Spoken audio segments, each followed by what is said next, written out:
Mga kapeso Pinoy, saan nga ba magandang gamitin o palaguin ang 13th month pay natin?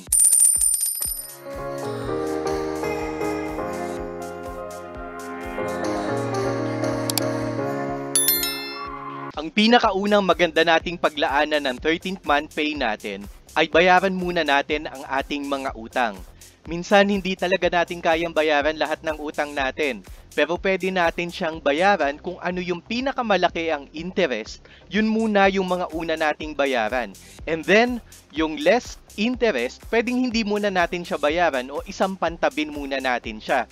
Unahin muna natin kung alin yung talagang lumalamon sa atin o alin yung may pinakamalaking interest at urgent na kailangan nating bayaran. Trust me mga kapeso, mas masarap gumising talaga sa umaga ng debt-free tayong lahat. Magandang paglaanan din natin ng ating 13th month pay ang life insurance. Marami ang upside ng isang life insurance kasi hindi lang sarili mo ang pinoprotektahan mo dito, kundi ang pamilya mo o ang maiiwan mo o yung mga umaasa sa'yo in case may mangyari sa'yo bilang breadwinner. Minsan hindi natin alam kung afford ba natin o hindi ang life insurance. Pero pwede ka naman mag-invest ng term insurance lamang o yung tinatawag natin na traditional insurance. Ang bago nating tawag dyan, BTID or Buy Term, Invest the Difference. O kaya naman kung may budget talaga tayo na nakalaan dito sa ating 13th month pay, pwede rin tayo mag-invest sa Variable Universal Life Insurance o ito yung VUL. Dito na nakahalo ang investment din. Ano ba ang maganda sa BTID o yung bibili ka lang ng term or traditional insurance? Unang-una kasi affordable ang insurance na ito. Magkakaroon ka pa ng greater control sa iyong financials kasi ikaw mismo yung mag-i-invest. Magkakaroon ka rin ng disiplina kung saan mo i-invest yung pera mo. Ang downside nga lang talaga nito, habang tumatanda ka, lumalaki ang premium mo din. Kasi as you age, the more risk ka talaga sa insurance. Difficult din siya to maintain kasi syempre, i-maintain mo yung insurance, i-maintain mo din yung pag-i-investan mo, kailangan mong i-monitor talaga.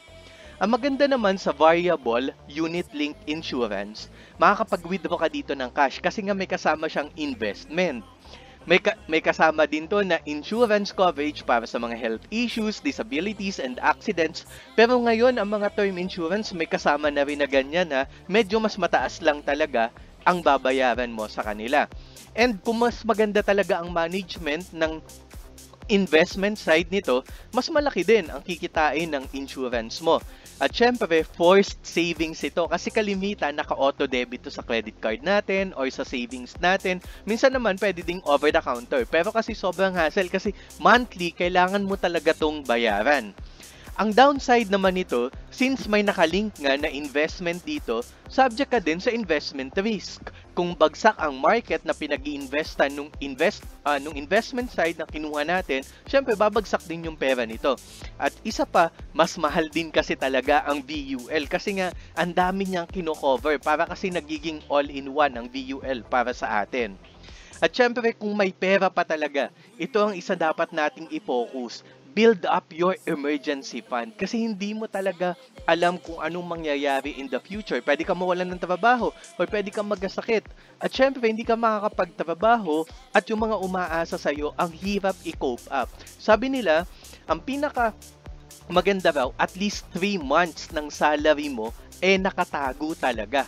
Para kung sakali man na magkaroon talaga ng financial tragedies, at least you can cover for that one. O sabi nila, at least 6 months ng expenses mo. Minsan kasi sa salary natin, may nasisave naman talaga. Pero yung expenses mo, at least kaya natin siya makover for the next 6 months para makabawi talaga tayo sa financial tragedy na kinakaharap talaga natin. So mas maganda na makapagbuo pa rin tayo ng emergency fund natin. At higit sa lahat, tatanda tayong lahat mga kapeso. Mas maganda kung mag-i-invest tayo at magpaplano na rin tayo para sa ating retirement. Napakaraming paraan ngayon on how we can invest. Nandyan yung Pag-ibig MP2 Savings. 7% ang return nito monthly kapeso, annually kapeso. Nandyan din ang SSS Wisp Plus.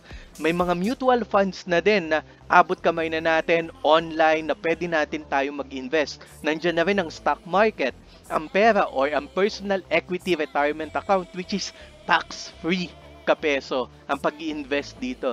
Nandiyan na rin yung mga digital banks na nag-offer ng napakalalaking interest talaga.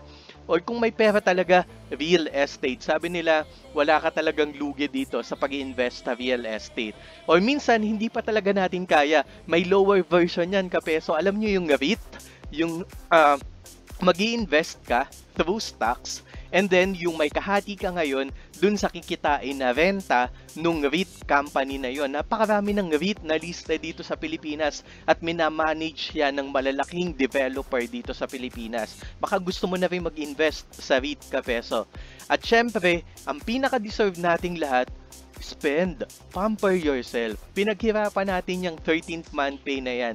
Deserve natin na kumuha ng kaunti to spend for ourselves din. Kasi deserve natin yan kapeso.